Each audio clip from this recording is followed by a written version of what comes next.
printemps 2019, la cathédrale Notre-Dame de Paris, cœur de la chrétienté, symbole millénaire du christianisme en France, des racines chrétiennes de la France. Cette cathédrale splendide est atteinte par un gigantesque incendie dont on ne sait pas très bien s'il est criminel ou pas, mais dont je pense moi qu'il est criminel à l'évidence. Et la cathédrale est immobilisée pendant des années. Quelques mois plus tard, la cathédrale d'Éose est soumise à un acte criminel, tentative d'incendie, heureusement jugulée sans trop de dégâts. Et puis la semaine dernière, la cathédrale de Nantes est à son tour victime d'un incendie évidemment criminel puisqu'il y a 3 départs de feu et des départs de feu notamment dans les seuls endroits où la cathédrale pouvait brûler très rapidement, c'est-à-dire sous l'orgue ou endroit dans lequel le bois est extrêmement présent. Nous avons donc sur 87 cathédrales, en un peu plus d'1 an, 3 cathédrales touchées par des incendies qui sont à l'évidence des incendies criminels. En revanche, sur les 2500 mosquées, lieux de culte musulmans, sur la dernière année, nous n'avons eu à déplorer aucun incendie. L'on voit bien qu'il n'y a pas d'incendie de mosquées, il n'y a pas d'incendie de synagogue, mais les cathédrales françaises, si peu nombreuses, brûlent manifestement très facilement. L'on voit bien qu'il y a un véritable problème et qu'il y a une persécution du monde catholique atteint dans sa chair par chacun de ces actes criminels. Car les cathédrales sont un symbole tellement fort que l'on peut dire que les catholiques sont touchés dans leur chair. Et évidemment, les plus hautes autorités de l'État se sont immédiatement crues obligées de faire des tweets. Et les tweets de Macron, de Castex et de Darmanin disent quoi? Magnifique travail des sapeurs-pompiers et soutien à la population nantaise. Pas un mot de soutien au monde catholique. De qui vous moquez-vous, Macron, Castex et Darmanin? Vous savez bien que ces cathédrales sont des symboles catholiques extrêmement puissants et que ce sont d'abord les catholiques qui sont atteints dans leur chair par ces incendies.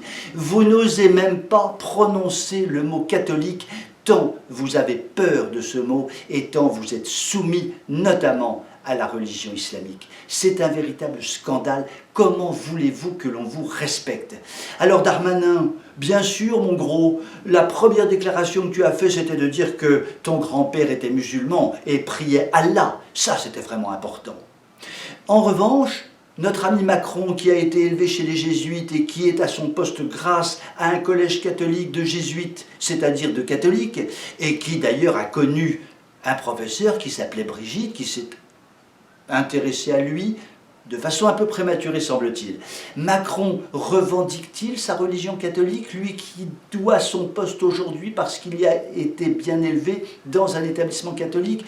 Quant à Castex, on ne sait pas dans quel bord il est, dans quelle soupe il mange, tant tout cela est confus de sa part.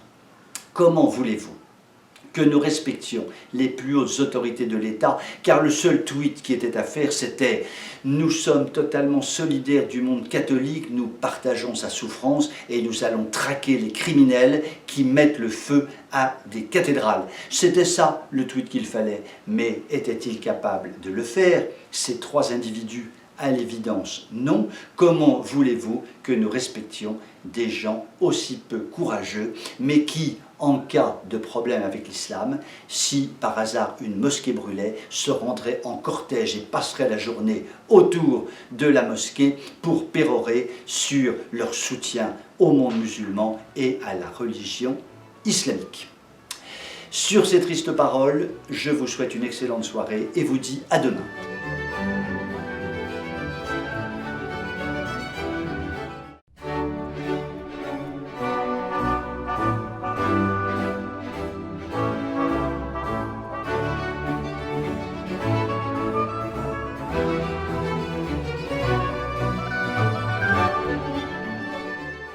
Le président d'UDA vient d'être élu président de la Pologne. Il se représentait après un mandat de 5 ans et il vient d'être réélu pour 5 ans.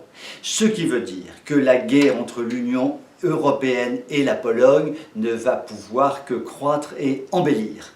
En effet, les autorités de la Pologne ont décidé de ne pas succomber à la dictature de l'Union européenne et donc l'Union européenne va continuer à torpiller, à harceler, à martyriser la Pologne pour essayer de la faire plier selon le diktat de la réglementation européenne et de l'idéologie européenne. Que se passe-t-il très concrètement ? L'Union européenne édicte des droits fondamentaux. Ce sont les droits fondamentaux de l'Union européenne que l'on est d'ailleurs parfaitement en droit de contester. Et l'Union européenne proclame également un certain nombre de valeurs sur lesquelles elle s'appuie pour mener sa politique. Et ces valeurs peuvent être d'autant mieux contestées qu'il s'agit en gros des valeurs de LGBT. L'Union européenne se fait désormais le porte-parole officiel de LGBT et entend que l'idéologie d'LGBT s'implante partout dans tous les pays européens. Le seul problème, c'est que la Pologne n'est pas franchement d'accord. Alors, notamment sur un point très particulier, c'est que LGBT en Pologne a décidé de s'attaquer à la famille, qui est le meilleur moyen, évidemment, pour détruire la société polonaise. Et comment faire ? Eh bien, tout simplement en développant une activité de promotion de la sexualité la plus libérée, la plus débridée, la plus perverse dès le plus jeune âge dans les établissements scolaires. C'est la méthode couramment employée par LGBT pour pourrir les sociétés occidentales. Et LGBT a décidé de s'attaquer à la Pologne de façon extrêmement virulente, avec l'appui notamment de l'Union européenne. Alors, à Varsovie a été élu autrefois, en son temps, un très jeune maire considéré comme libéral, donc un homme ouvert, entre guillemets, un homme de progrès, entre guillemets. En fait, pas du tout. Ce maire de Varsovie est un LGBTiste forcené, totalement libertarien et pas du tout libéral au sens que l'on peut avoir couramment du libéralisme. C'est un libertaire profond. Et donc, ce maire a décidé de faire de Varsovie le cheval de Troie de LGBT et est en train de transformer Varsovie en capitale LGBT.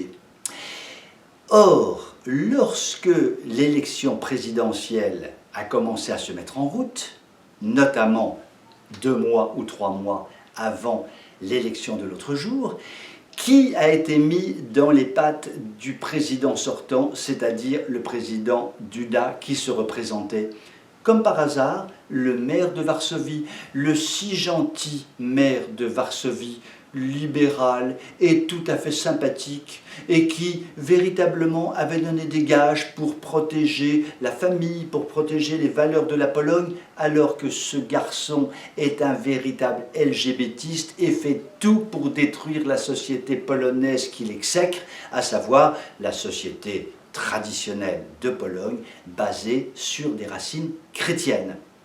Eh bien, il a perdu. Et le président Duda a été réélu, mais son challenger a failli gagner, car le président Duda, au 2e tour, n'a eu que 51% des voix.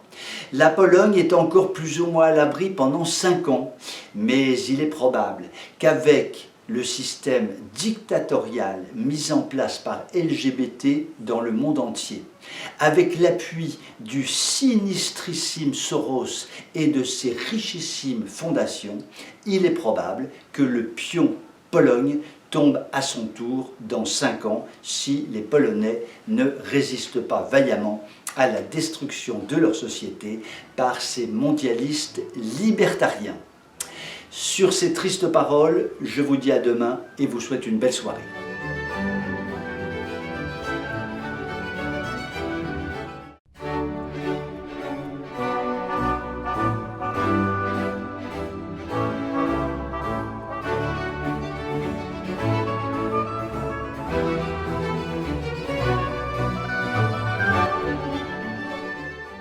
le déficit public français commence à être connu ou à peu près connu. L'on parle désormais d'un déficit pour l'année 2020 de l'ordre de 300 milliards d'euros. Nous jonglions autrefois avec les millions d'euros, puis les dizaines de millions d'euros, puis les centaines de millions d'euros, puis le milliard d'euros, puis le dizaine de milliards d'euros. Maintenant, nous jonglons avec les centaines de milliards d'euros. Ce qui veut dire d'ailleurs que le ministre des Finances n'a plus qu'une chose à faire, c'est quel est le chiffre que je vais annoncer l'année prochaine en termes de déficit et tout ça dans un ordre de grandeur de centaines de milliards d'euros. Finalement, ça n'est pas très compliqué aujourd'hui d'être ministre de l'économie et des finances à Bercy. Alors, ces 300 milliards d'euros de déficit vont porter l'endettement public global de la France à un peu plus de 3 000 milliards d'euros. 3 000 milliards d'euros quand il y a plus de 50 ans, les comptes étaient à l'équilibre et qu'il n'y avait pas du tout d'endettement public. Nous voyons bien que le gouffre s'ouvre devant nous, un gouffre qui est sans fin, qui n'a pas de fond. Nous ne cessons de nous engouffrer dans ce gouffre dont nul ne voit l'issue désormais. Il est évident que tout cela va peser très fortement sur chacun d'entre nous et notamment sur les ménages. Prenons par exemple les foyers fiscaux français. Eh bien, chaque foyer fiscal français a désormais devant lui une dette publique de 90 000 euros à rembourser. Et si l'on prend les foyers fiscaux qui payent l'impôt sur le revenu, eh bien la dette les concernant monte à 190 000 euros. Ce qui est évidemment terrifiant, ce sont des chiffres astronomiques. Nous voyons bien que l'économie française, qu'elle soit publique ou privée, part complètement à la dérive. Cela dit, les bourses se portent plutôt pas mal et le CAC 40 est à un niveau tout à fait acceptable. Tout cela, évidemment, nous prépare à un krach absolument formidable qui pourrait avoir lieu très rapidement ou un peu plus tard, on ne sait pas très bien quand, mais ce qui est sûr, c'est que lorsque la bourse est à ce niveau, alors que manifestement les entreprises françaises vont mal. Et lorsque les finances publiques sont à ce niveau de déficit et d'endettement global, nous pouvons être certains que l'issue ne pourra être que très douloureuse. Sur ces très belles paroles, je vous souhaite une belle soirée et vous dis à demain.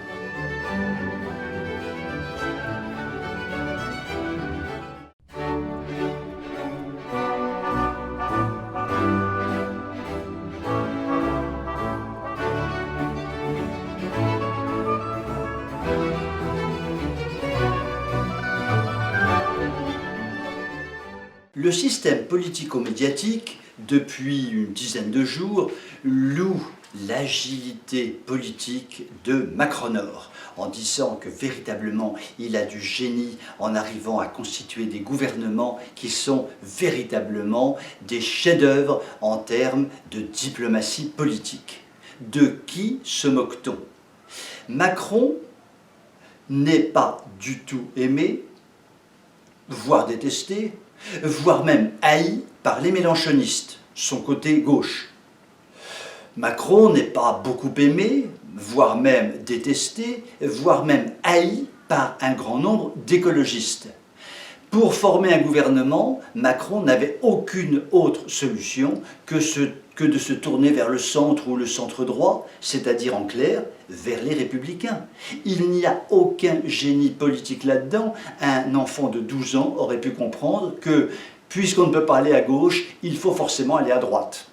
Je crois que c'est d'une simplicité biblique et je ne vois pas comment on peut encenser Macron parce qu'il a fait le choix d'avoir un gouvernement entre guillemets, plutôt centriste. Alors, les Républicains, finalement, s'en accommodent fort bien de ce gouvernement. Pourquoi? Parce que Macron a eu une sorte d'intelligence minimum de choisir un républicain ou un ancien républicain à peu près représentatif. Là non plus, ça n'était pas génial comme intuition, c'était simplement du bon sens paysan. Et il a donc choisi Castex, qui remplit toutes les bonnes cases. Parce que Castex a été chiracien, a été sarkozyste, a été juppéiste, a été filloniste, a été bertrandiste, a trahi son parti et maintenant est LREM. Donc finalement, il remplit toutes les bonnes cases. Et les républicains ne peuvent que s'en réjouir, puisque l'homme finalement représente assez bien ce qu'est le parti républicain, c'est-à-dire un vaste mélange de sarkozystes, de fillonistes, de bertrandistes et de macronistes. Donc tout cela est dans l'ordre des choses. Il n'y a vraiment pas beaucoup de génie politique dans tout cela. Et en plus de ça, et là, je pense que les républicains ne peuvent que s'en réjouir, c'est que le transfuge Darmanin, le traître Darmanin, celui qui a trahi quand même les républicains pour rentrer chez LREM, mais cela dit, les républicains et LREM, c'est tout de même bonnet blanc et blanc bonnet. Mais supposons quand même qu'on se dise, il a quand même trahi un peu, bon, c'est pas très très bien. Eh bien, formidable, Darmanin a annoncé prioritairement que son grand-père était musulman et priait Allah. Et ça, c'était vraiment très important, parce qu'il fallait absolument donner une touche islamophile à ce gouvernement composé notamment d'anciens républicains. Donc finalement, tout le monde y trouve son compte, les républicains sont parfaitement bien représentés par ces ministres qui finalement mangent à tous les râteliers et ont même des grands-pères qui sont musulmans. Finalement, avec un tel gouvernement, avec cette espèce de soupe macroniste qui va en gros de la gauche modérée au centre, au centre droit, à la gauche de la droite, finalement on ne sait plus du tout à quoi ça ressemble, et bien finalement c'est une espèce de soupe qui peut ne pas faire trop de vagues dans les mois qui viennent et peut-être préparer assez sereinement la présidentielle. Donc il n'y a pas de génie politique dans toutes ces combinaisons. Il y a peu de chances de redressement de la France dans toutes ces combinaisons et il y a une forte dose de politique politicienne en vue de 2022 dont malheureusement les républicains sont les complices dans la joie et la bonne humeur. Sur ces très belles paroles, je vous dis à demain et vous souhaite une bonne soirée.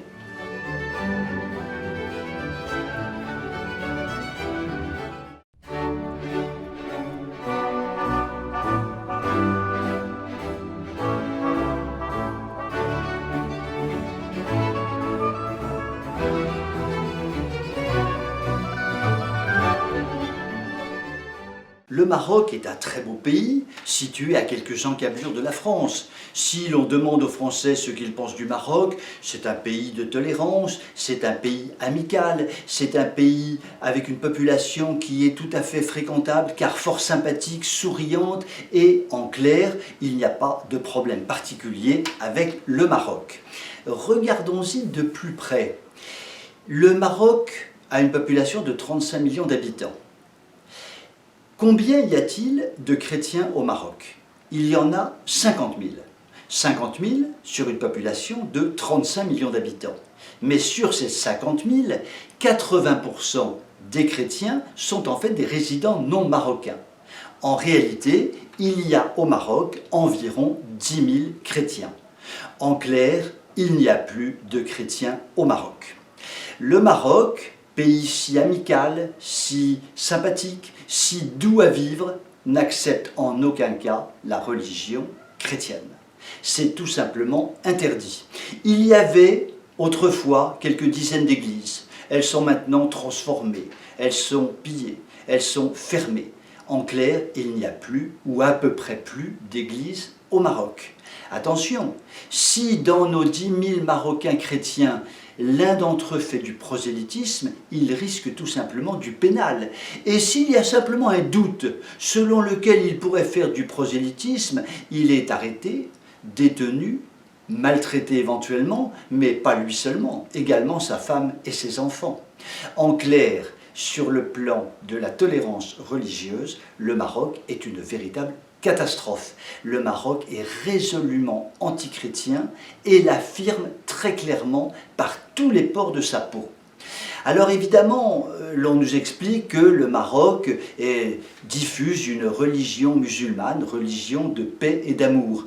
Oui, bien sûr, les Marocains entre eux, entre musulmans, diffusent tout à fait une religion de paix et d'amour. Il n'y a pas de problème entre les musulmans au Maroc. Mais en revanche, lorsqu'il s'agit d'une autre religion, le véritable Maroc se révèle et là, nous sommes dans une véritable dictature puisqu'il n'y a aucune liberté religieuse au Maroc et que l'on risque de très graves ennuis si l'on sort de la religion musulmane. Tout cela se situe à quelques encablures de la France. Les Marocains qui viennent en France sont extrêmement bien accueillis. Ils bénéficient de tous nos systèmes sociaux, de tous nos systèmes éducatifs, de tous nos systèmes de logement. Ils sont vraiment très bien accueillis et ils ont à leur disposition 2500 lieux de culte, ce qui n'est tout de même pas rien. Eh bien, ces Marocains qui sont si bien accueillis nous expliquent très souvent que le Maroc est finalement à l'image de la France, ce n'est qu'un gros mensonge, c'est ce que l'on appelle dans la religion musulmane la taqiyya, le devoir de mentir pour essayer de convertir le plus possible de monde à la religion islamique. Et en réalité, le Maroc n'est pas du tout ce que les grands médias ou les Marocains en France essayent de nous faire croire. Sur le plan de la religion, le Maroc s'apparente purement et simplement à une sorte de dictature. Sur ces tristes paroles, je vous souhaite une belle soirée et vous dis à demain.